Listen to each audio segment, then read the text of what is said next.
واقعا خوشمزه است، اما همین خوراکی خوشمزه در کنار چیپس و بستنی و شیرینی و فست فود خیلی راحت چاقت میکنه. ولی من میخوام راهی رو بهت پیشنهاد بدم که میتونی هم هر غذایی رو که دلت خواست بخوری، هم وزن کم کنی.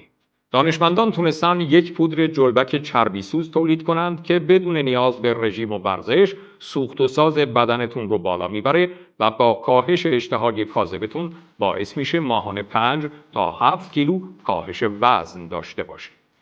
با حضور معاون علمی و فناوری رئیس جمهور از طرح‌های فناورانه و دانش‌بنیان دانشگاه آزاد اسلامی تبریز رونمایی شد. کشت جلبک اسمینا به روش بیوفرنس اولین بار در کشور انجام شده. چهارمین کشور تولید کننده هستیم. این پودر جلبک چربیسوز علاوه بر داشتن مجوز از وزارت بهداشت، تاییدیه سازمان بهداشت جهانی رو هم داره و افراد زیادی تونستن با اون راحت وزن کم کنن.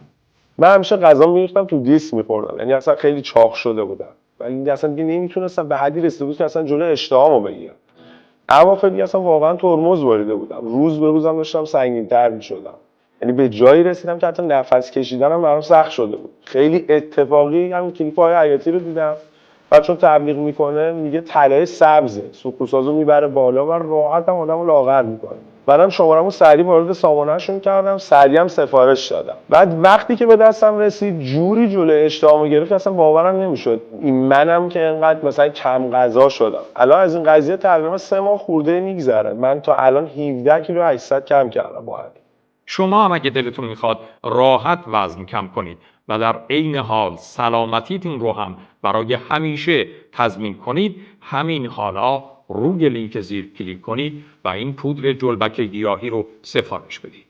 این رو هم بگم به خاطر استقبال بالای مشتریان تعداد محدودی ازش باقی مونده و اولویت با کسانیه که زودتر سفارششون رو ثبت و نهایی کنن.